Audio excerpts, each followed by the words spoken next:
Have you ever felt a shiver, a cold dread, even when surrounded by the most familiar comfort? This is how it began for me, in a way that feels too personal, too subtle to ever truly share, like those stories you read online, whispers of things that shouldn't be. It was one of those endless rainy nights, the kind where the world outside felt distant, blurred by a constant, drumming curtain of water. Inside, my small apartment was a haven. The lamp cast a soft, warm glow, and my cat, Lynn, was curled up on my lap, a purring ball of comfort. Her gentle rumble was a soothing soundtrack, mixing with the rhythmic patter on the window pane. Everything felt perfectly normal, perfectly safe. And yet, for a split second, as Lynn shifted, her eyes catching the lamplight in a way I hadn't noticed before, a peculiar, fleeting chill ghosted down my spine. I shook it off, attributing it to the late hour. Perhaps a draft, nothing more. But that night, as the rain continued its relentless serenade, was when the whispers truly began. The night deepened, carrying with it a peculiar weight.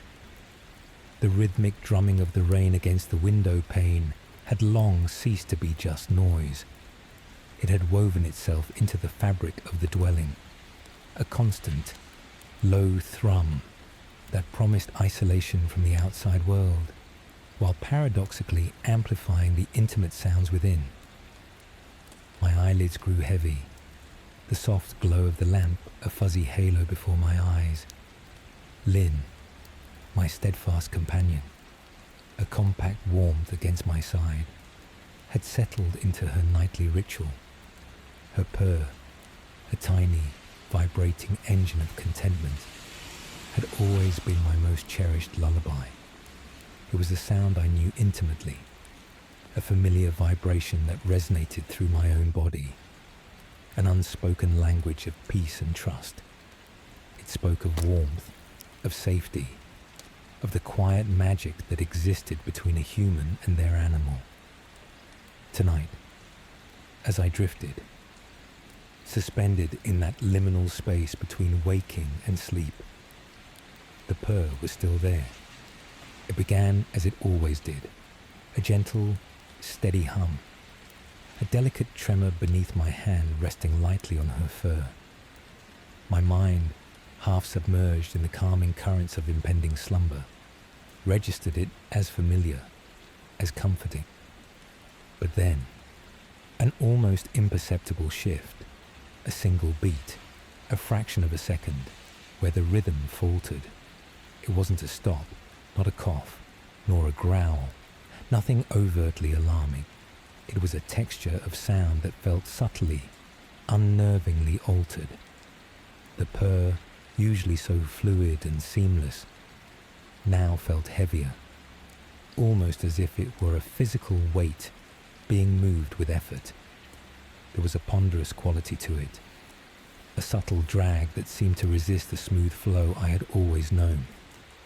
It wasn't continuous, no longer a perfect, unwavering drone, but rather punctuated by tiny, almost imperceptible hitches, like a skipping record playing an old, beloved tune. A breath caught, perhaps, or a momentary snag in a delicate mechanism. It wasn't louder, nor softer, but rather denser, a sound that seemed to absorb more of the air around it, leaving behind a subtle vacuum of unease. My semi-conscious mind, still clinging to the edges of lucidity, tried to rationalize it. Was it the rain? Perhaps.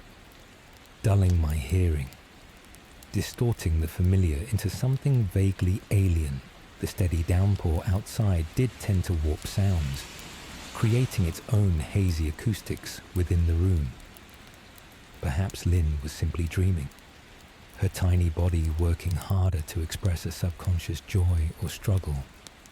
Or maybe I was just overtired, my senses playing tricks on me in the profound quiet of the late hour, when every trivial sound swells with exaggerated significance.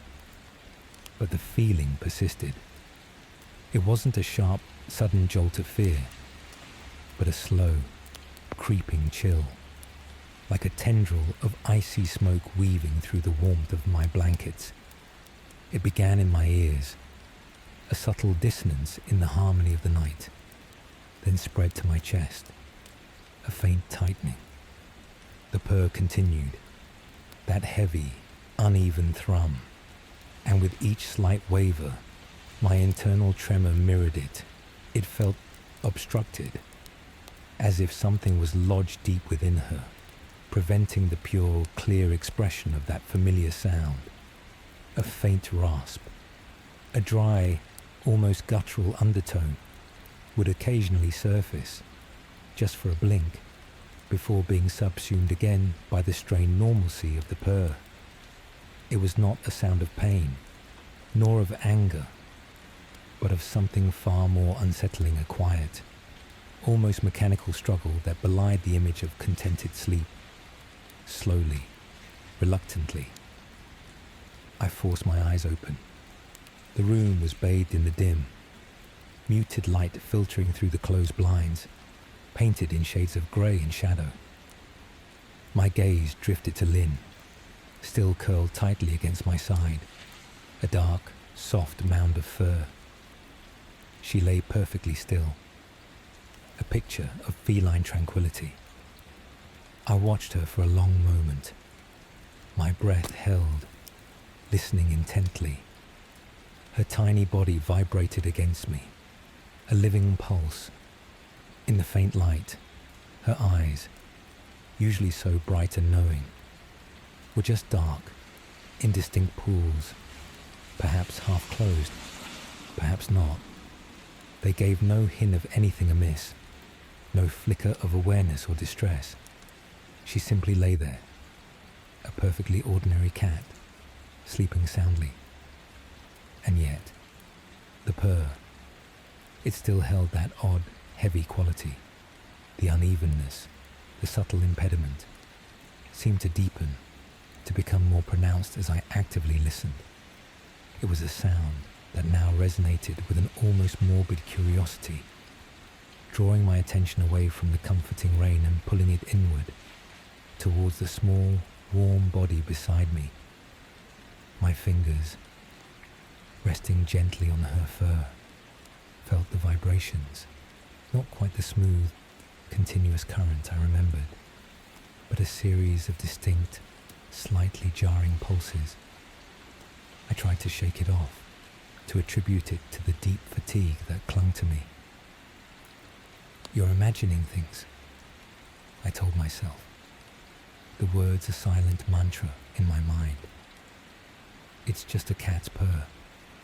You're hearing things differently because you're tired, because the rain is so loud, because you're alone. I squeezed my eyes shut, willing sleep to reclaim me, to erase the unsettling anomaly. I forced myself to focus on the relentless serenade of the rain, letting its vast, indifferent rhythm drown out the smaller, more personal disquiet. But even as I drifted, the strange, heavy, almost laborious purr of Lynn seemed to persist, a faint, disquieting counterpoint to the world outside, a new, unsettling rhythm in the quiet heart of my home. The whispers, indeed, had begun, not in the shadows, but in the most familiar, most comforting sound I knew. The morning arrived, less a dawn breaking than a reluctant concession to the passage of time. The world outside remained a watercolor of greys, the sky a bruised canvas, and the rain. Oh, the rain was still there. It hadn't ceased its tireless descent throughout the night, morphing from a lullaby into a persistent, monotonous drone that seemed to press against the windows, sealing the small apartment in a bubble of damp solitude. My sleep, when it finally came, had been shallow and fragmented, haunted by the memory of Lynn's altered purr. I had awoken with a vague sense of dread clinging to me, a residue of the night's subtle disquiet, even as I tried to logically dismiss it as the byproduct of an overtired mind. Stretching slowly, I noted the faint ache in my shoulders, a physical manifestation of the mental tension. The silence within the room, broken only by the steady percussion of the rain, felt heavier than usual. Lynn wasn't curled on my chest, a morning ritual, nor was she weaving figure eights around my legs, demanding breakfast with insistent meows. This absence, though seemingly minor, registered as another tiny tremor in the already shaky foundation of my morning routine. I pushed myself upright, the cool sheets a brief shock against my skin, and scanned the room. And there she was, not at her food bowl, not perched on the back of the sofa, but at the window. She sat on the sill, a dark, motionless silhouette against the muted light of the overcast morning. Her posture was oddly rigid, her small body angled perfectly, intently, towards the rain-streaked glass. She wasn't shifting, wasn't twitching her tail, wasn't even grooming herself. She was utterly still, a statue carved from shadows and fur. "Lynn," I called, my voice a soft, slightly raspy whisper in the quiet room. It was meant to be a question, a gentle summons, but it felt thin, insubstantial, immediately swallowed by the rain. She did not stir, not even a flick of an ear, a ripple in her fur. She simply remained, fixed in her silent vigil, her back to me. The lack of response was jarring. Lynn, usually so attuned to my voice, so quick to acknowledge my presence, was behaving like a cat in a deep, impenetrable trance. A knot of unease tightened in my stomach. The rational part of me suggested she was merely engrossed in watching the raindrops chase each other down the pane. A favorite pastime, but another, more primal part, whispered that this stillness, this unresponsiveness, felt wrong. I rose from the bed, my bare feet padding softly on the cool wooden floor, each step feeling strangely deliberate in the profound quiet. The distance between the bed and the window felt longer than usual, each pace bringing me closer to an unknown certainty. As I approached, the rain outside seemed to intensify its efforts, its rhythmic drumming growing slightly louder, creating a natural, pulsing soundtrack to my hesitant advance. The air near the window was cooler, carrying the damp scent of wet earth and growing shadows. Finally, I stood just a few feet behind her. Her body was still, utterly devoid of the subtle, almost imperceptible movements that signify life in a resting animal. There was no gentle rise and fall of her flanks from breathing, no small twitch of a muscle beneath her fur. She was like a perfectly preserved specimen, frozen in a moment of intense, solitary observation. "Lynn," I tried again, my voice a little louder this time, edged with a tentative concern that bordered on fear. I reached out a hand, hovering for a moment, then withdrew it. Something stopped me, an instinctual hesitation. I didn't want to touch her yet. I wanted to see her eyes. I wanted to see. I moved slowly, circling around so I could face her. My breath caught in my throat. Her eyes, they were wide open, not half-lidded with sleepy contentment, not narrowed in concentration. not even the usual feline slit that conveyed disinterest. They were fully open, vast and unblinking, fixed on the grey expanse beyond the window. They seemed larger than I remembered. The irises, normally a deep, intelligent emerald, now appeared almost black, swallowing the lighter flecks of green. But it wasn't just their size or colour that struck me with a chilling force. It was their quality. There was no light in them, no spark, no life, no familiar flicker of recognition or awareness that I had known for years. They were like two polished stones, dark and opaque, absorbing the meagre light of the morning rather than reflecting it. The rain outside, though heavy, was providing a diffuse, ambient glow. Yet her eyes remained stubbornly, unnervingly dull. They didn't even seem to see the rain, or the intricate patterns it made on the glass, or the blurred outline of the trees beyond. They simply stared, directed outwards, but utterly devoid of engagement. They were empty, utterly, profoundly empty. It was as if someone had scooped out the living essence of Lynn's gaze and replaced it with a void.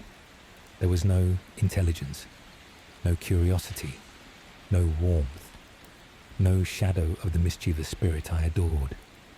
They were just windows, windows to nothing, windows that looked out, but offered no glimpse inwards. They were mirrors that refused to reflect, absorbing everything and giving nothing back. A profound, sickening coldness began to spread through me. It wasn't the chill of the morning air, nor the dampness from the rain. It was an internal cold, originating somewhere deep within my chest, blooming outwards like an ink stain. My skin prickled, 1,000 tiny needles dancing across my arms and legs. A shiver, deep and involuntary, began to trace its path down my spine, an icy current that seemed to freeze my very blood. My throat tightened, making it difficult to swallow, and my heart began a frantic, irregular drumbeat against my ribs, a desperate Morse code signaling alarm. This wasn't Lynn. This couldn't be Lynn. The thought arrived unbidden, sharp and terrifying. My mind, still grappling with the lingering traces of last night's peculiar purr, now confronted this visual anomaly, this stark, unyielding evidence. The cat sitting on the window sill bore Lynn's fur, Lynn's shape. But the eyes were wrong. They were the eyes of something not alive, not truly present. The eyes of a porcelain doll, perhaps, or a taxidermied creature, staring out with a fixed, unseeing gaze. I stood there, transfixed, unable to tear my gaze away from those vacant orbs. The world outside, the rain, the greyness, all seemed to recede, replaced by the chilling intimacy of this confrontation. The rhythmic drumming of the rain outside now sounded less like a natural phenomenon and more like a relentless, insistent tapping, counting out the seconds of my growing horror. It was a sound that offered no solace, only emphasized the isolation, the quiet, terrifying solitude of my predicament. How long did I stand there? Minutes, perhaps, or an eternity. Time seemed to stretch and distort around me, each second heavy with the weight of that unblinking, empty stare. I felt a growing sense of detachment, as if I were observing this scene from a slight remove, a silent, unwilling participant in a play that was unfolding against my will. My own reflection, a distorted, pale visage, shimmered momentarily in the wet glass beyond Lynn, but her eyes remained steadfastly unyielding, absorbing everything. reflecting nothing. The utter absence in those eyes was a silence more profound than any sound. It was the silence of a soul extinguished, a consciousness vanished. It suggested not just vacancy, but an erasure. And in that terrifying void, I felt a part of myself, a core belief in the familiar and the safe, begin to fray, to dissolve, pulled into the terrifying emptiness of Lynn's unseen gaze. The coldness deepened, settling into my bones, a permanent resident. My mind, still struggling for a rational explanation, found none. There was only the rain, the silence, and those hollow, unreflecting eyes, and a growing, suffocating certainty that the beautiful, vibrant Lynn I knew was no longer truly there. Something else was, and it was staring, not at the rain, but through it, and perhaps through me. The cold, dead gaze of Lynn had been a wall, unyielding and impenetrable. I don't recall consciously moving away from the window, but eventually I found myself several feet back, the cool wood floor a stark reality beneath my bare feet. My hand was pressed against my chest, as if to quell the frantic drumming of my heart, which felt like a trapped bird beating against the cage of my ribs. The air was thick, heavy, carrying the scent of dampness and an unspoken fear that had settled into every corner of the room.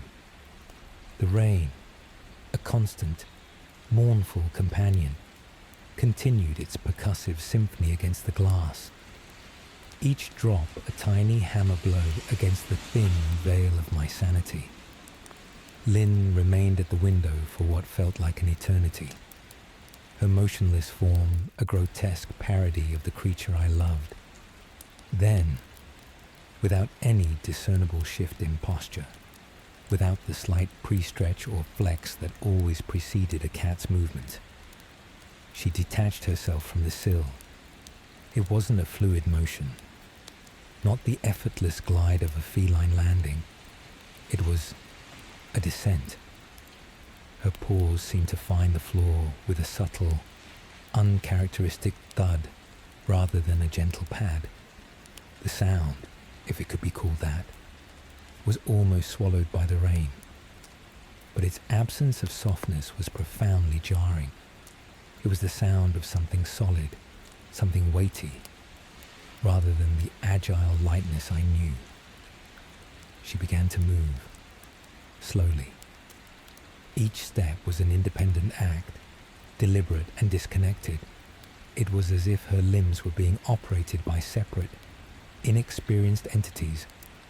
There was no flowing grace from shoulder to paw, no ripple of muscle under her fur. Her spine, usually a flexible arch of contained energy, seemed stiff, unyielding. She moved like a clockwork toy, each leg lifting and placing itself with an almost mechanical precision, devoid of organic spontaneity. My breath hitched in my throat as I watched. This wasn't the Lynn who would slink through the house with liquid elegance, weaving between furniture legs with silent stealth. This wasn't the Lynn who would suddenly burst into a playful sprint, a blur of fur and motion, chasing invisible motes of dust. No, this was a processional, a slow, arduous journey across the worn rug towards the hallway. Her head remained held at an unnatural angle, neither up nor down, but slightly tilted, her eyes still wide, still empty, still directed at some unseen point beyond the immediate confines of the room. The rain outside seemed to slow its tempo, or perhaps my perception of it did, amplifying the eerie silence of Lynn's passage. There were no soft padding sounds. Her paws, which usually made no sound at all on the rug, now seemed to absorb sound. It was as if her very presence was creating a vacuum of noise around her. each slow, deliberate step an anti-sound, a mute declaration of unnaturalness. It was unsettling in a way that actual noise might not have been. The absence of expected sound, the void where the familiar should be, was far more terrifying. She reached the edge of the living room, paused for a moment, not turning, not acknowledging my presence, simply halting her progression.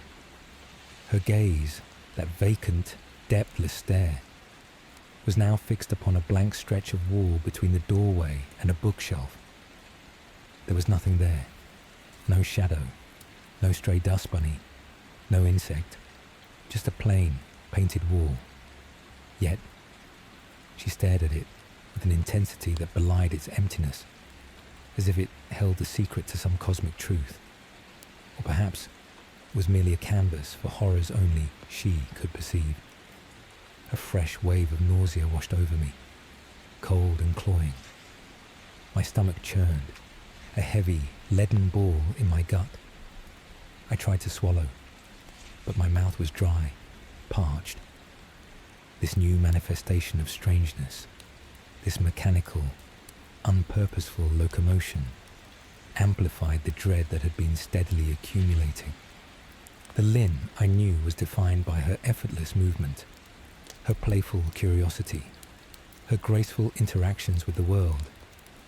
Now, all of that was gone, replaced by this lumbering, robotic facsimile. She moved again, turning her body in a stiff, segmented motion, more like a doll being articulated than a living creature.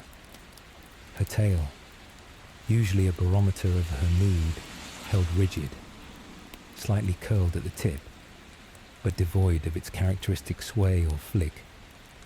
It was a dead weight, an appendage, rather than an expressive part of her being.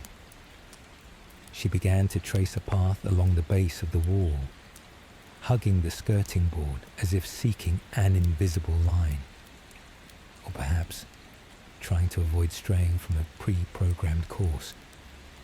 My gaze followed her, every muscle in my body tensed, anticipating some familiar feline action that never came. She didn't rub her flank against the cool wood of the furniture. She didn't brush against my leg, demanding a stroke. There was no inquisitive sniff at a forgotten shoe, no attempt to bat at a dangling curtain cord. She simply moved, in a slow, inexorable march, from one point to another, then another. Each stop marked by that unsettling, prolonged stare at an uninteresting patch of wall or floor. It was the aimlessness that was particularly chilling. A cat's movements, even when seemingly random, usually possess an underlying intention: hunting, exploring, seeking comfort, playing. Lynn's movements now were utterly devoid of any discernible goal. They felt like a program running, a series of commands being executed by a mechanism that understood how to move, but not why. It was the antithesis of life, the pure, distilled essence of automation. The pressure in my chest intensified, a crushing weight that seemed to expand with each beat of my heart. It felt as though an invisible hand was squeezing my lungs, making each breath a shallow, effortful gasp. My throat constricted, and a metallic taste, sharp and acrid, bloomed on my tongue. It wasn't just fear, though fear was certainly a dominant note. It was a profound sense of wrongness, a deep, unsettling conviction that the natural order of things had been irrevocably violated within the confines of my own home. I wanted to call out to her, to shout her name, to break the awful silence that her presence created. I wanted to see a flicker of recognition in those dark eyes, a twitch of an ear in response to my voice. But the words caught in my throat, tangled with an invisible web of dread. What if she did respond? What kind of sound would emerge from that familiar, yet now alien form? The memory of the altered purr from last night, that heavy, uneven rumble, was a fresh wound in my mind. She continued her silent, mechanical perambulation, moving into the dining area, then slowly, deliberately, towards the small kitchen archway. The air seemed to grow colder in her wake, as if her presence actively drew warmth from the environment. My eyes remained glued to her, unable to tear away, trapped in this silent, horrifying dance. Every shift of her weight, every careful placement of her paw, was scrutinized by my terrified mind, searched for any hint of the Lynn I cherished and found wanting. The rain outside intensified for a moment, a sudden torrent that rattled the windows, then settled back into its relentless, rhythmic drone.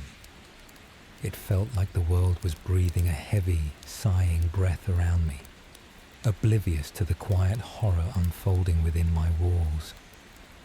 My vision blurred slightly, not from tears, but from the sheer intensity of my focus, the straining to comprehend, to rationalize, to understand what I was seeing.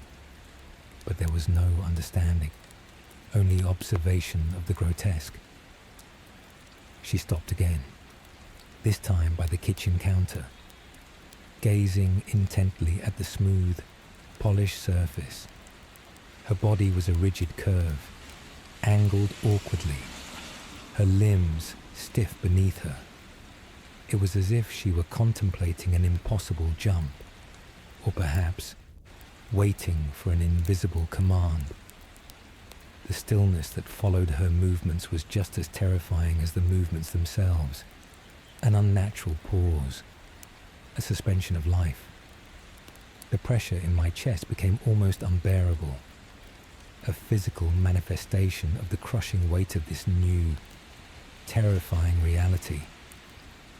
My heart hammered, a frantic drum against my ribs, each beat sending a pulse of cold dread through my veins.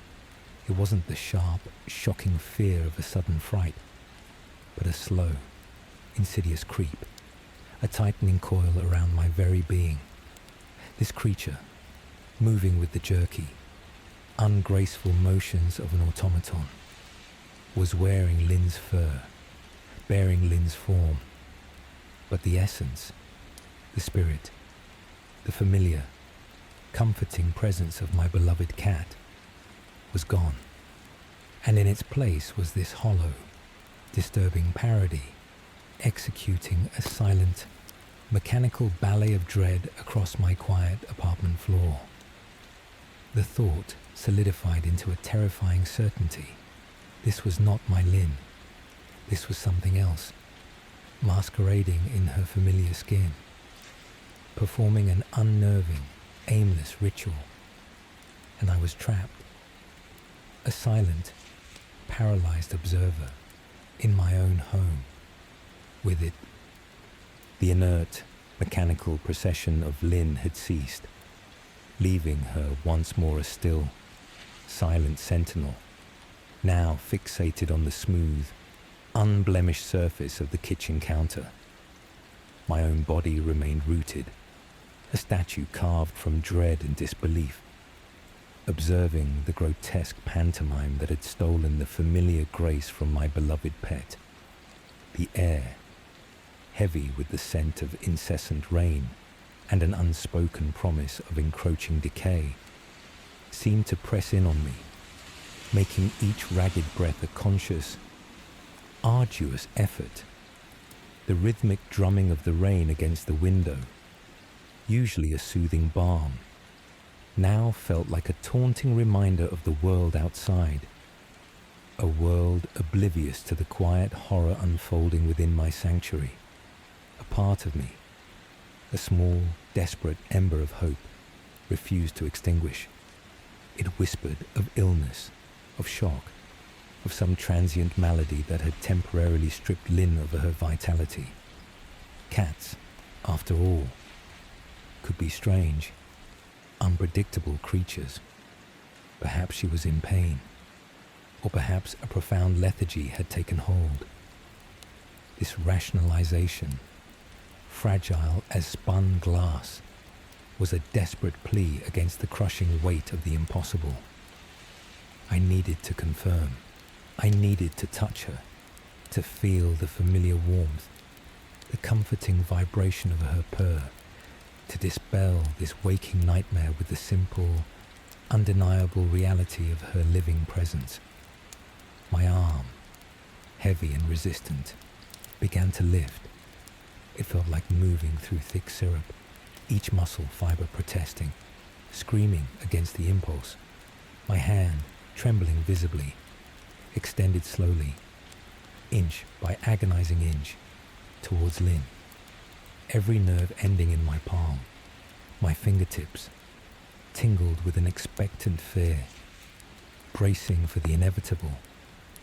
I imagined the soft give of her fur, the subtle thrum beneath her skin, the comforting warmth that had always been a hallmark of her existence.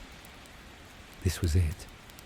This touch would be the anchor, the tether back to sanity, the proof that my mind was playing tricks, that this was still Lynn, simply unwell. The distance between us felt infinite, stretched taut by an unbearable anticipation. Lynn remained perfectly still, her form a rigid curve against the counter, those unblinking, vacant eyes fixed on the countertop's gleaming expanse. There was no flicker of an ear, no subtle shift of her weight, no acknowledgement of my encroaching presence. She was an exquisite, life-size sculpture, frozen in an eternal, meaningless contemplation. The silence from her was absolute, a void that devoured the smaller sounds of the room, leaving only the relentless, pervasive rain. My fingertips, cold with my own apprehension, finally brushed against her flank. The shock was immediate, visceral, and utterly disorienting. It wasn't the soft, yielding warmth I remembered. It was a profound, bone-deep cold, a chill that instantly permeated my skin and seemed to seep directly into my very marrow. It was not the coldness of a winter morning or a cool breeze. It was the coldness of something long dead, something that had been drained of all life, all heat, all vital energy. It was a tomb's chill, clinging and invasive. My fingers instinctively tried to burrow into her fur, seeking the familiar softness, the cushiony comfort. But the fur itself felt alien. It was not the luxuriant, silky coat I knew, but stiff, almost coarse, like brushing against dried, lifeless grass. It offered no warmth, no springy resilience. Instead, it felt matted in places, unexpectedly dry and brittle, as if devoid of natural oils. Beneath it, the body felt unnervingly solid, unyielding, like pressing against a marble slab rather than the supple flesh of a living creature. There was no gentle rise and fall of breath, no faint tremor of muscle, no underlying pulse of life, just a stark, unmoving, cold density. I recoiled violently, snatching my hand back as if I had touched something scalding, or worse, something putrid. A choked gasp tore from my throat, raw and involuntary. My chest heaved, a frantic, desperate attempt to draw air into lungs that suddenly felt too small, too constricted. The coldness lingered on my fingertips, a phantom touch that prickled and burned, an unbearable, ghastly memory. I could almost feel the texture of that dead fur, the unyielding rigidity beneath it. searing itself into my sensory memory. My eyes, wide with unmitigated horror, darted back to Lynn. She had not moved, not a single twitch, not a blink, not a microscopic shift in her posture. She remained precisely as she had been, a perfect, chilling tableau of petrified stillness. The vacant, black pools of her eyes still stared ahead, utterly unaffected by my touch, by my revulsion, by the shattering of my last fragile thread of hope. It was as if she hadn't even registered my presence, as if I were nothing more than a passing breeze, an irrelevant perturbation in her silent, cold existence, a wave of nausea, potent and suffocating, washed over me. My stomach lurched, threatening to betray the small meal I'd eaten hours ago. My head swam, light and disoriented, as if the very ground beneath me had tilted. The cold that had permeated my hand seemed to spread, creeping insidiously up my arm, through my shoulder, and settling like a block of ice in my chest. It was no longer an external chill, but an internal one, a freezing terror that permeated every cell, every vein. My mind, in its desperate, futile attempt to rationalize, screamed about the coldness of the room, about my own body temperature, about an illness so severe it had turned her internal heat into ice. But the sheer intensity of the coldness, its utter lack of nuance, defied all logic. This was not merely cool, it was the absolute absence of warmth, a chilling void where life should have been. It was the coldness of a thing that had never been alive, or had long since ceased to be. The image of my trembling hand, now clutched tightly against my chest, seemed to burn in my vision. It felt sullied, defiled by that brief, horrific contact. I wanted to scrub it clean, to erase the sensation, but I knew it would cling, an indelible scar upon my psyche. The dread, which had been a slow, insidious creep, now solidified into a terrifying certainty.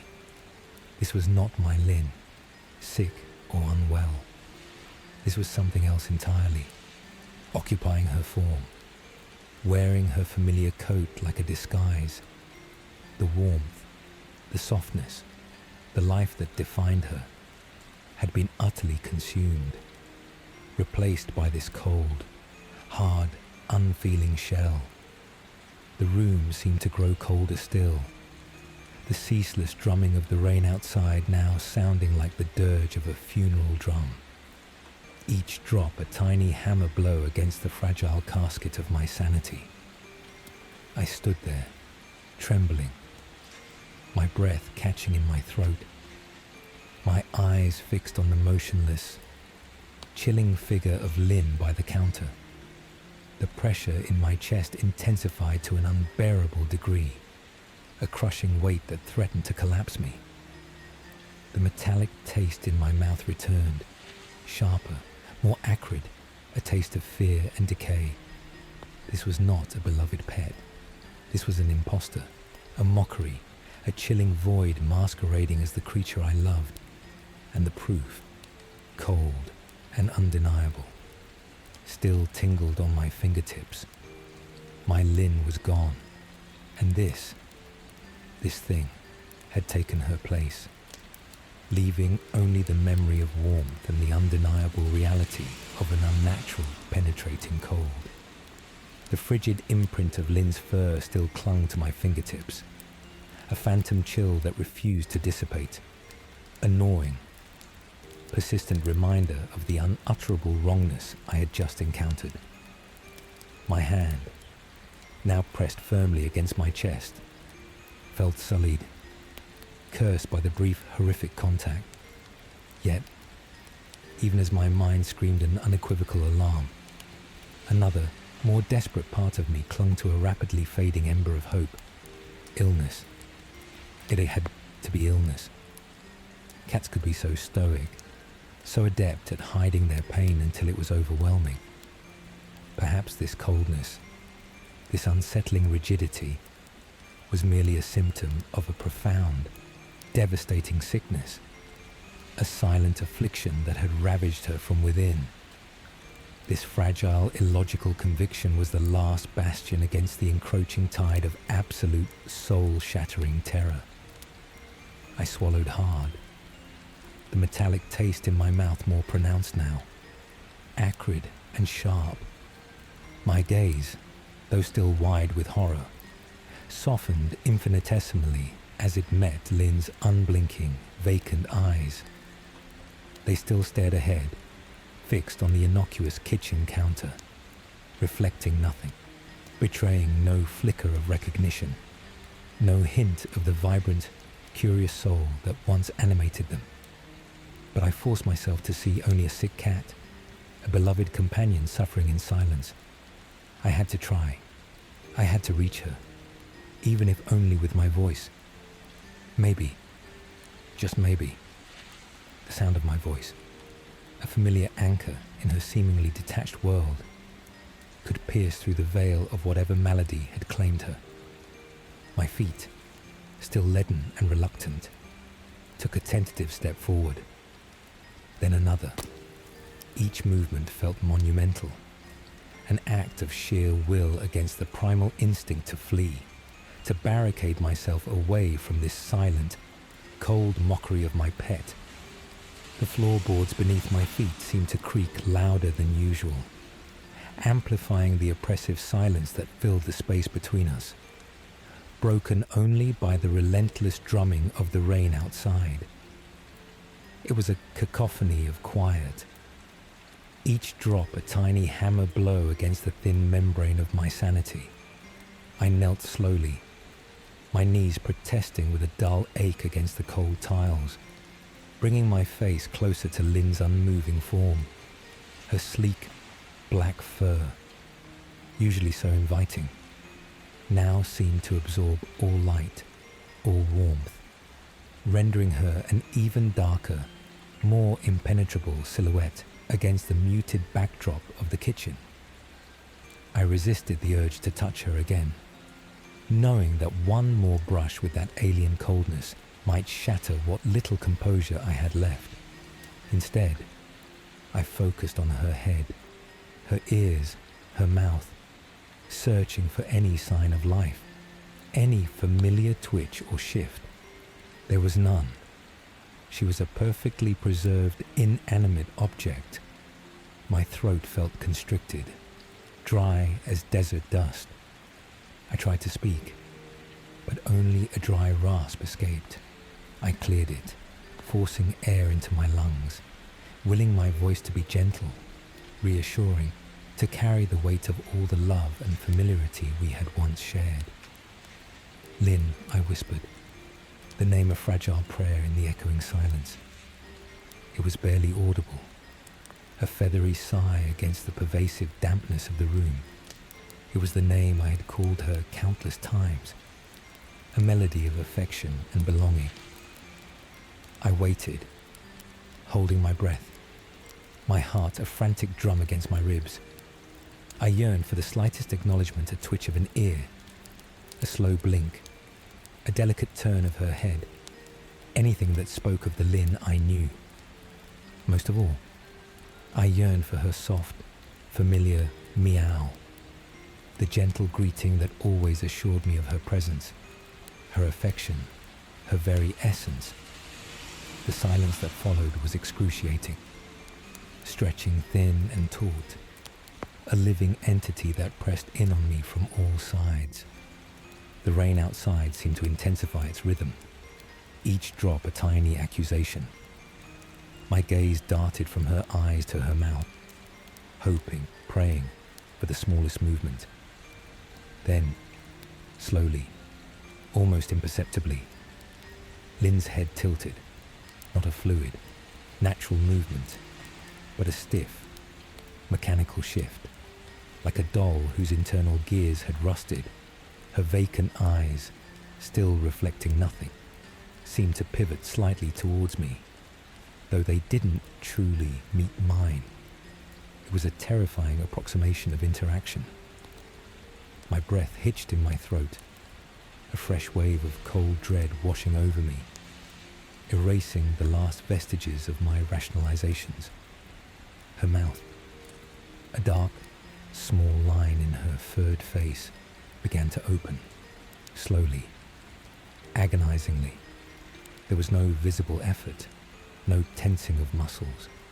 It was as if a hidden mechanism within her skull was being activated, causing her jaw to drop with a slow, deliberate creak that was only audible in the terrifying silence of my heightened senses. My eyes fixated on the deepening void within, expecting, dreading, the inevitable sound. This was it, the final truth. It wasn't a meow. The sound that emerged was unlike anything I had ever heard from a living creature, least of all a cat. It began as a low, guttural rumble, not a purr, but something deeper, more resonant, like the grinding of pebbles in a dry riverbed. It wasn't organic. It quickly morphed, rising in pitch and intensity, transforming into a ragged, rasping cough, devoid of moisture, full of dry, dusty air. It sounded like something scraping from deep within her, a sound of friction and resistance, as if something sharp and brittle was being dragged across a rough, desiccated surface. Then, as the scraping faded, it was replaced by a series of short, sharp, uneven gasps, thin and reedy, like air escaping from a punctured bellows. They weren't breaths. They were squeaks, high-pitched and metallic, utterly devoid of warmth or life. A dry, hacking wheeze followed, not from lungs, but from somewhere hollow, empty.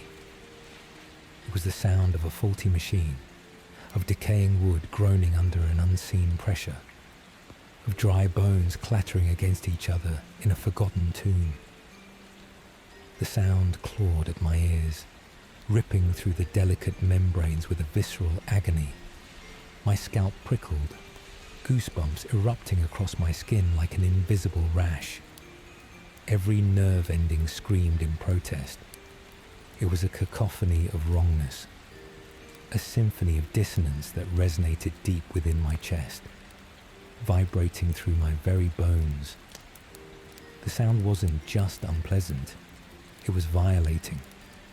It felt like it was tearing at the fabric of reality itself, bending and twisting the familiar into something grotesque and alien.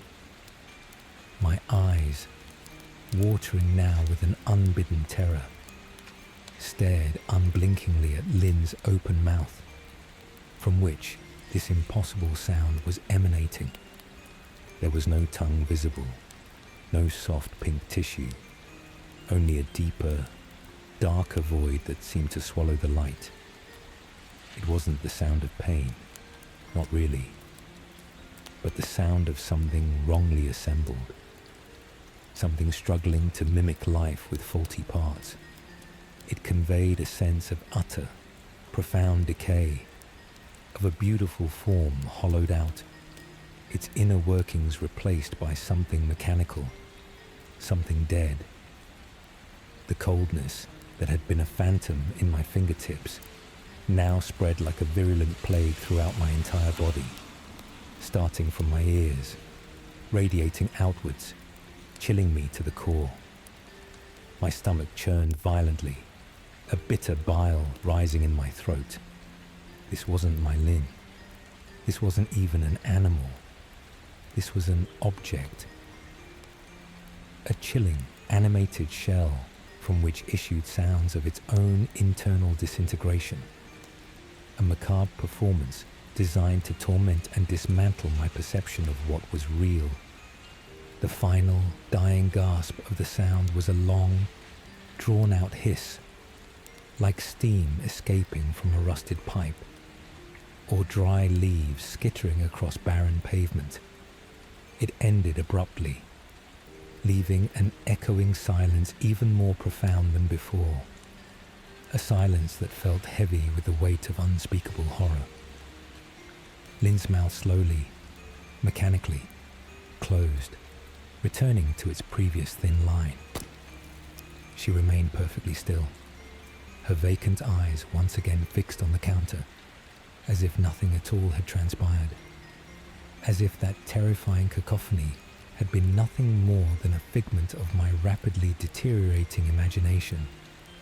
But the sound still reverberated in my head, a haunting echo of a stolen soul. It was a definitive, undeniable pronouncement. My Lynn was gone.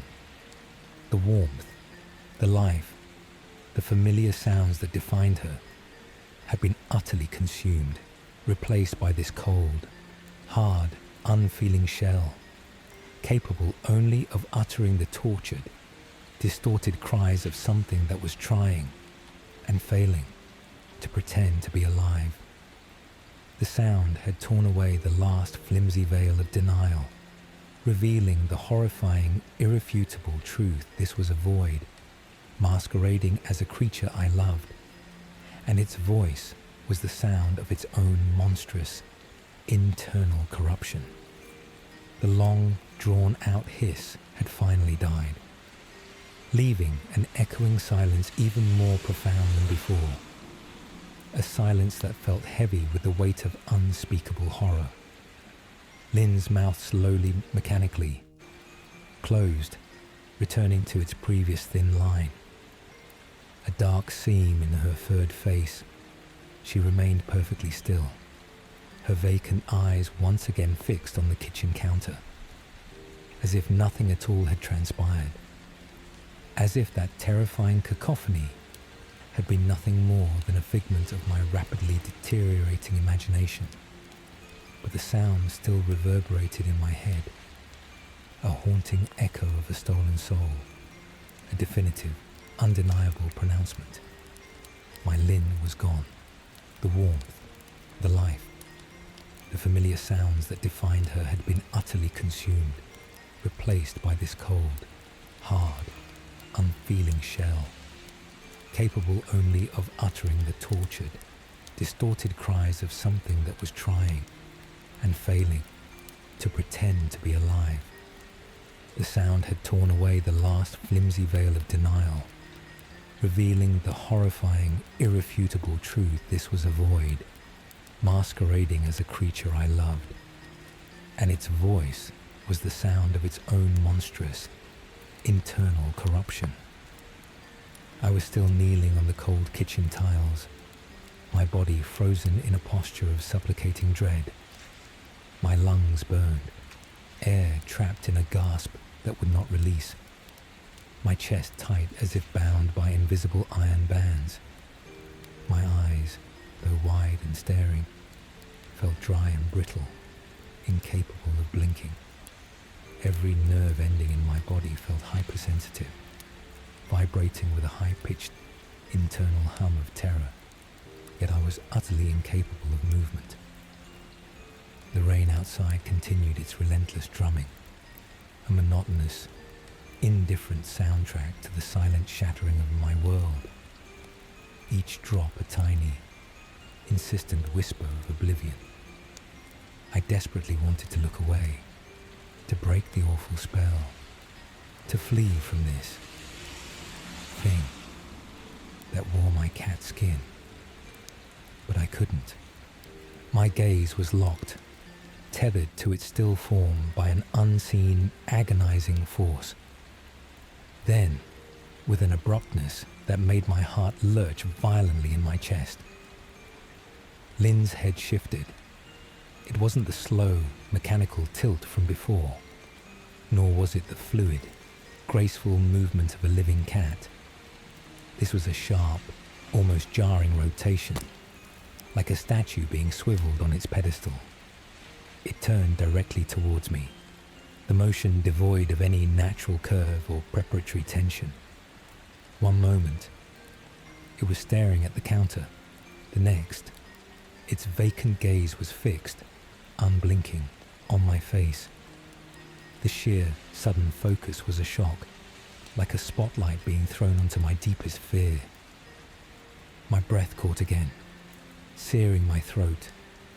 In the dim, watery light of the kitchen, filtered through the relentless downpour outside, Lynn's eyes seemed to deepen, to darken, to expand beyond their natural size. They were no longer merely unreflective or vacant. They were abyssal. They looked like two bottomless wells of pure, unadulterated blackness, absorbing every stray photon, every fleeting shadow, refusing to return even the slightest glint of light. There was no discernible pupil, no iris, just an infinite, consuming void. My own reflection, a tiny, distorted ghost, flickered within their glassy depths, a tiny speck of terrified humanity swallowed by an ocean of nothingness. I stared back, my entire being screaming in a silent, internal clamour. Yet my body remained petrified. The cold that had seeped into my fingertips when I touched its fur now radiated from those eyes, chilling me from the inside out. It was a coldness that penetrated bone and marrow, reaching into the very core of my soul, making me feel utterly exposed, vulnerable, and profoundly alone. My heart hammered against my ribs with a frantic, desperate rhythm, each beat a futile attempt to escape the crushing weight of its gaze. Yet, even that desperate pounding felt distant, as if it belonged to someone else, echoing faintly in a vast, empty chamber within me. What I saw in the reflection of those eyes wasn't just my own horrified face. It was a distorted, grotesque caricature of myself. My eyes were stretched wide, pools of terror, my mouth a gaping, silent scream. But beyond the immediate shock of my own fear, there was something else, something infinitely more disturbing. The image of myself in those abyssal eyes seemed to warp and ripple, as if the very fabric of my being was being stretched thin, twisted, and then dissolved into the darkness. It wasn't just a reflection, it was a premonition, a horrifying glimpse into a future where my own reality had been irrevocably fractured, reduced to a trembling, distorted shadow. And within that reflection, nested deep within the blackness of Lynn's eyes, I saw not just my fear, but a boundless, cold horror, an ancient, unspeakable dread that had nothing to do with me, yet had somehow seeped into my own image. It was no longer just me looking at Lynn. It was Lynn, or whatever monstrous thing now inhabited her form, looking into me, directly into the deepest, most vulnerable parts of my mind. It was a gaze that stripped away every pretense, every defense, every shred of sanity. It wasn't seeing me, it was dissecting me, observing my terror with an unnerving, calculating precision, as if my fear was a fascinating specimen under a microscope. There was no malice in those eyes, no anger, no emotion at all, only an infinite, profound emptiness that seemed to encompass everything, including my own rapidly disintegrating sense of self. It was the gaze of an entity that knew no life, yet was capable of perceiving it and of dismantling it, piece by terrifying piece.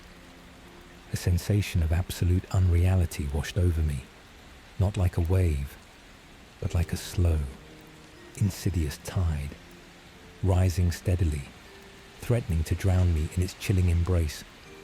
The boundaries between myself and the cold, wet world outside, between reality and nightmare, began to blur and dissolve. My limbs grew heavy, stiff, as if they too were turning to the same cold, rigid material as Lynn's fur. My throat constricted further, making even the thought of a sound impossible. I was a statue of flesh and bone, trapped in a silent tableau of terror. My fate irrevocably intertwined with the creature before me. The world had narrowed to this moment, this oppressive silence, this unbearable gaze, and the incessant, maddening drum of the rain. I was looking into an abyss, and the abyss, through the eyes of my beloved pet, was looking back into me.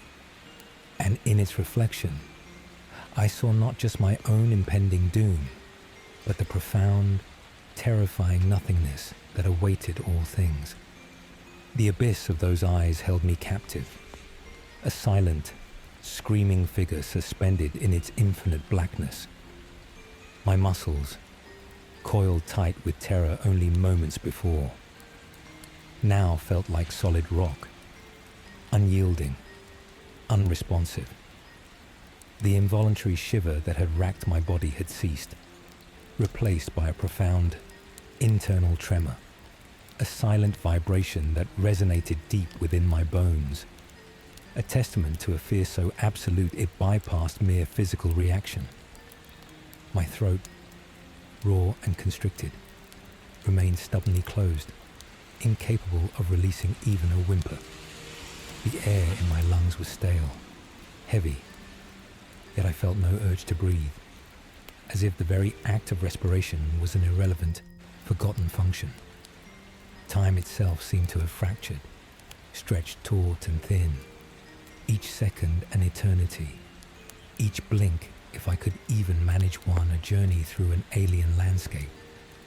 The relentless drumming of the rain against the kitchen window, a sound that had once been a comforting lullaby, now felt like 1,000 tiny hammers pounding against the walls of my skull, each beat emphasizing the terrifying stillness within the room.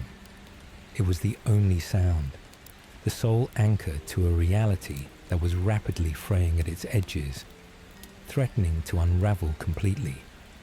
And then, slowly, insidiously, a new sensation began to creep in, a chilling current beneath the surface of my terror. It wasn't the searing heat of adrenaline, nor the icy grip of panic, but something far more insidious, more profound. It was a clarity, stark and brutal, that began to push through the fog of my immediate dread. This wasn't Lynn. The thought didn't arrive with a jolt or a sudden gasp of horror. No, it unfolded like a slow, deliberate bloom of poison, each petal unfurling with an agonizing certainty. It was an understanding born not of speculation, but of an absolute, irrefutable knowing. The way it looked at me, not at me, but through me, beyond me, into something that only it could perceive, confirmed it.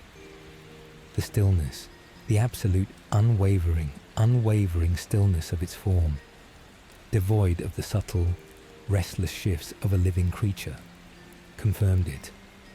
The sound, that guttural, scraping mockery of a purr, a raw distortion of a beloved memory, confirmed it. And those eyes, those bottomless, light-devouring abysses that reflected not my soul but my shattered remnants, confirmed it most damningly of all. Lynn was gone. The essence, the spark, the familiar, comforting spirit that had inhabited that small, furry body was no longer there. It had been extinguished, devoured, or perhaps simply vacated. What remained was a vessel, an exquisitely crafted mimicry, a shell animated by something cold, alien, and utterly devoid of anything I had ever known.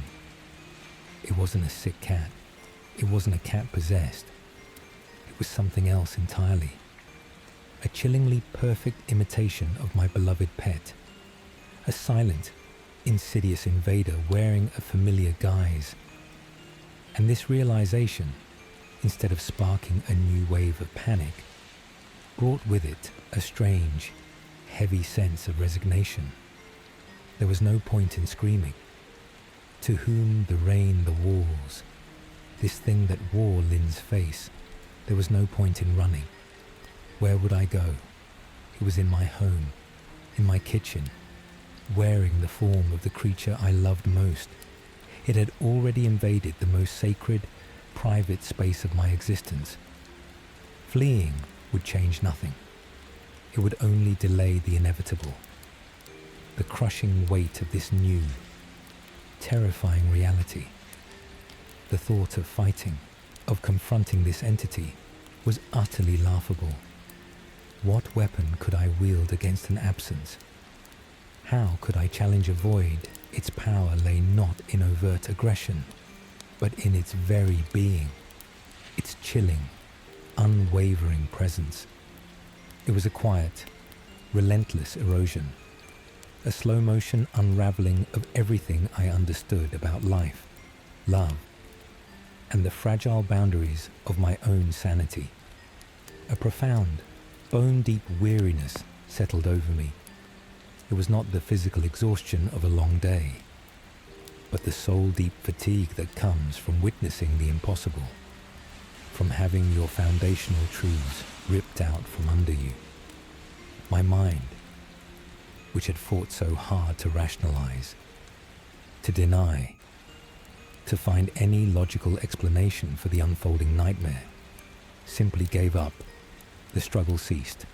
The internal battle against the undeniable, against the monstrous truth, simply ended. It wasn't a surrender to a monster, not in the traditional sense. It was a surrender to a new state of existence. My reality had been irrevocably altered, not by some grand, dramatic event, but by the quiet, subtle, yet absolute transformation of a cherished pet. There was no going back. There was no fixing this. The world had shifted, imperceptibly at first, then undeniably, and I, too, had to shift with it. My gaze, though still locked on Lynn, no longer held the frantic desperation of a trapped animal. Instead, it became distant, almost observational. It was a cold, clinical assessment of a situation beyond my control, beyond my comprehension. The sense of absolute helplessness that had threatened to consume me now morphed into a peculiar form of quiet acceptance. It wasn't a peaceful acceptance, certainly not. It was the acceptance of a prisoner who has finally understood the permanence of their cell, the inevitability of their fate. The overwhelming horror was still there, a thick, suffocating blanket wrapped around my every cell. But it no longer manifested as a frantic, heart-pounding terror. It had deepened, transformed into something far more insidious, a pervasive dread that seeped into every thought, every sensation. It was a silent scream resonating within the hollowed-out chambers of my mind, a scream that would never find release. I was no longer afraid of Lynn, or rather, of what Lynn had become. In the same way, I was afraid of a lurking shadow or a sudden loud noise. My fear had become something internal, a permanent fixture of my consciousness. It was the fear of an internal collapse, the fear of my own sanity fraying and unraveling thread by thread. The entity before me was simply the catalyst, the mirror reflecting the destruction taking place within. The quiet, unmoving figure of Lynn, still fixed in its unsettling stare, was no longer just a source of terror. It was a new presence in my life, an undeniable fact. A cold, alien entity now coexisted with me in this small apartment. It didn't demand anything, didn't threaten with overt actions. Its very existence was the threat, the quiet, relentless stripping away of comfort, of normalcy, of reality itself. My beloved companion, the warm, purring bundle of fur that had brought so much joy, was now an empty, chilling vessel, a monument to a lost affection. And I, the observer, was now a silent witness to my own internal crumbling. The vibrant colours of my world seemed to dim. The sharp edges of objects softened into a hazy blur. My body, once racked with tension, now felt strangely light, detached, as if it no longer truly belonged to me. The ceaseless patter of the rain outside merged with the profound silence within, creating a symphony of dread that was both suffocating and strangely soothing in its monotony. It was the sound of everything washing away, eroding, dissolving into the endless night. I was not going to fight this. I was not going to question it. I was just going to be here, now, with the cold presence. This was my new reality. A world where the familiar had become utterly alien, where love had curdled into quiet horror, and where the most comforting presence had transformed into the most terrifying unknown. And in the face of such an absolute fundamental shift, all that was left was a terrifying, desolate acceptance. My terror had peaked, not in a crescendo of screams, but in a quiet, devastating realization that there was nowhere to go, nothing to do, but simply endure the cold, silent presence that had taken root in my home and in my soul. The fight was over. The only thing left was the chilling, inescapable quiet. My muscles, previously locked in a rigid tableau of terror, began a slow, agonizing process of reacquaintance with the simple act of relaxation. Each fiber, each sinew, protested as I willed my body to move, to perform the mundane task of sitting. It was as if my very being had forgotten its fundamental purpose, reduced to a collection of inert components, each requiring conscious, arduous effort to command. The weight of my limbs, once unnoticed, now felt immense. An oppressive burden that pressed me deeper into the worn cushions of the sofa. The fabric, usually a source of comfort, felt strangely alien against my skin, its texture coarse and unfamiliar. My eyes, however, remained fixed, unwavering, on the still form of Lynn. It sat there, a silent, unblinking sentinel, perched on the edge of the kitchen counter.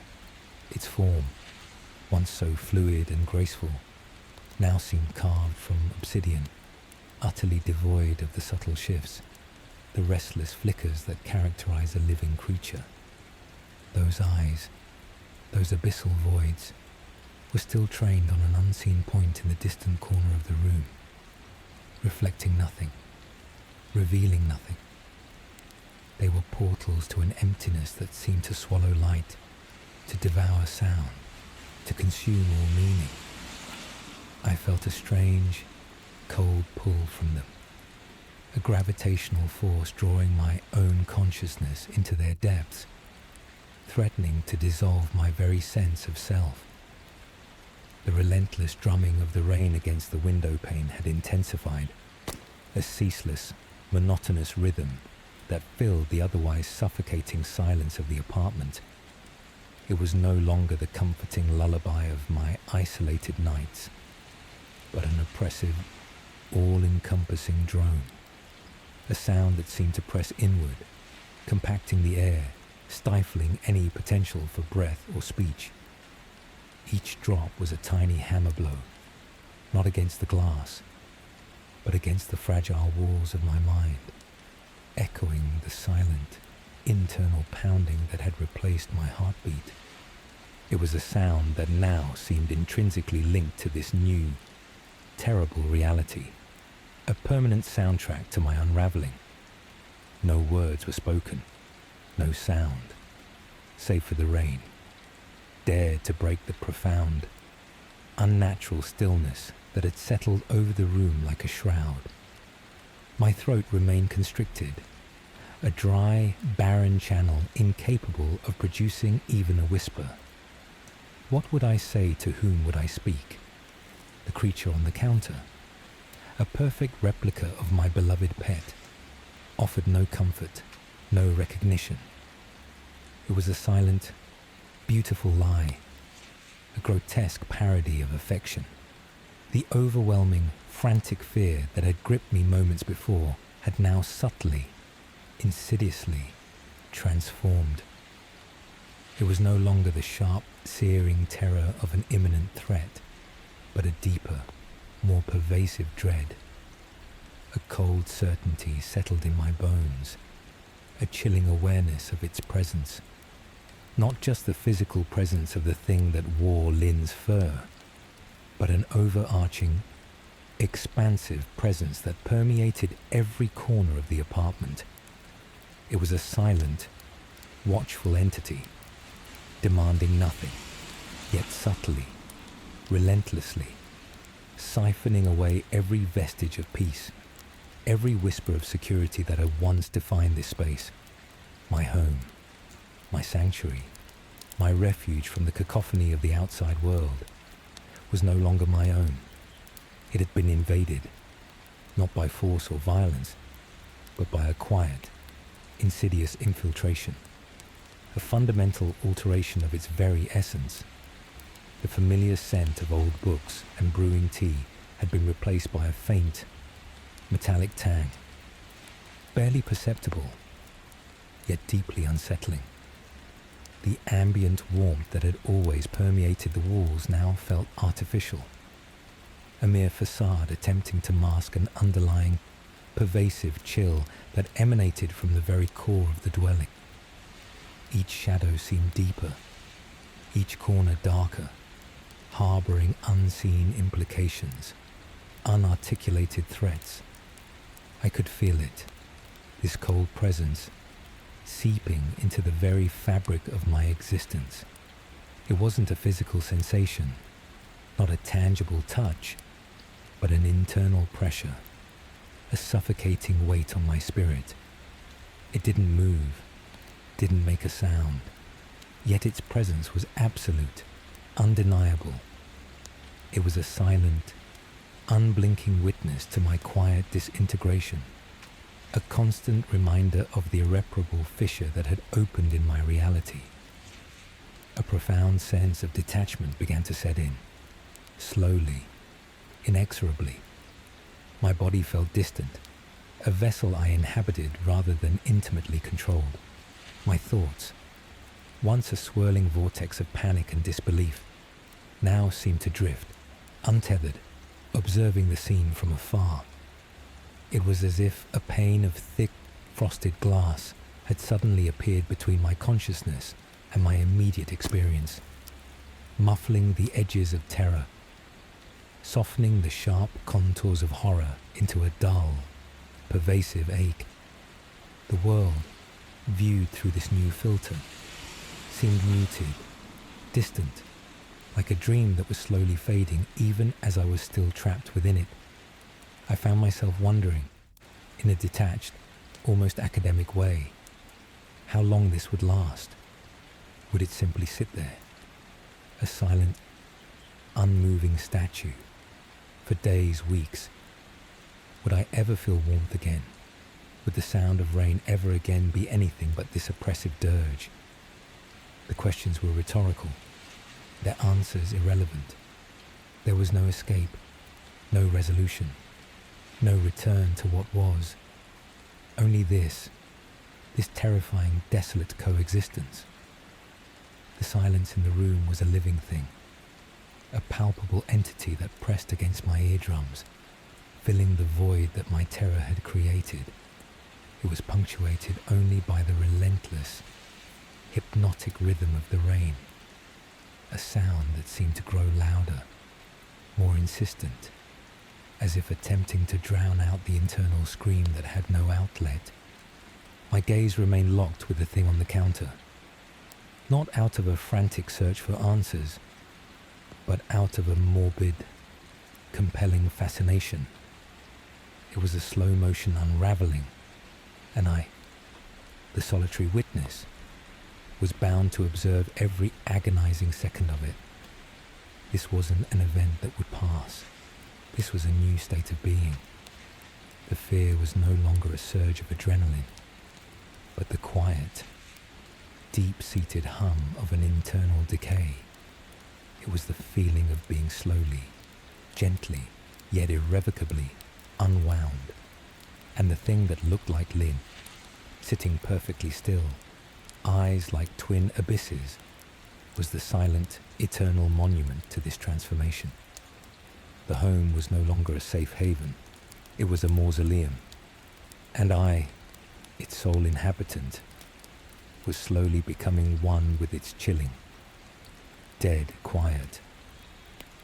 The rain continued its ceaseless lament, weaving a tapestry of sound that enveloped the growing emptiness within me, and within the silent, altered walls of my world, the world outside, once delineated by the stark contrast of day and night, now blurred into an unending grayscale twilight.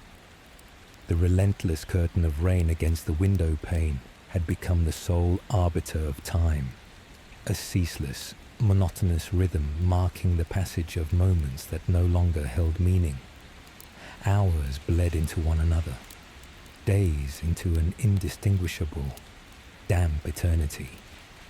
The concept of tomorrow felt absurd, a relic of a reality that no longer applied. The pervasive coldness that emanated from the motionless form of Lynn on the counter no longer sent a jolt of visceral terror through me. It had, instead, become an intrinsic part of the apartment's atmosphere, a new, chilling constant in the very air I breathed. It was no longer an external threat, but an internal truth, a foundational pillar of this altered existence, as undeniable as the persistent drumming of the rain. The grotesque parody of my beloved pet was simply the ringur, a silent fixture, an unmoving monument to a love that had been quietly, terrifyingly rewritten. My mind, once a tempest of panic and disbelief, had begun to drift, unanchored from the urgency of fear. The sharp edges of horror had softened, dissolving into a profound, pervasive melancholy, a vast and echoing emptiness that settled deep within my bones. There was no specific dread, no focused anxiety, only an infinite, quiet sorrow, a sense of loss too profound to articulate, too diffuse to contain. My thoughts were no longer my own, but detached observations, fragments of a consciousness slowly being absorbed, like ink spreading through water. The subtle shifts in my breathing, once rapid and shallow, now mirrored the slow, steady descent into this new state. My internal monologue, the silent voice that narrates one's own existence, felt sluggish, heavy, as if weighted down by the perpetual dampness of the air. It was fading, growing softer, its cadence slowing until it threatened to become indistinguishable from the ceaseless whisper of the rain outside. My eyelids felt heavy, not with the promise of sleep, but with the weary inevitability of acceptance. Slowly, without conscious command, they began to descend, veiling the sight of the unblinking, abyssal eyes on the counter. It was not a desire for slumber that guided this action, nor a desperate attempt to escape the chilling reality before me. It was a surrender, a quiet, profound act of resignation. To close my eyes was to embrace the darkness, to allow the pervasive emptiness to complete its work, to become one with the desolate calm.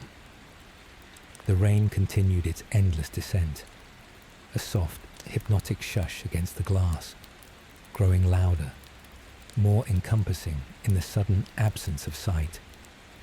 And Lynn, or what remained of it, was still there, a silent, unmoving guardian of my quiet, internal dissolution.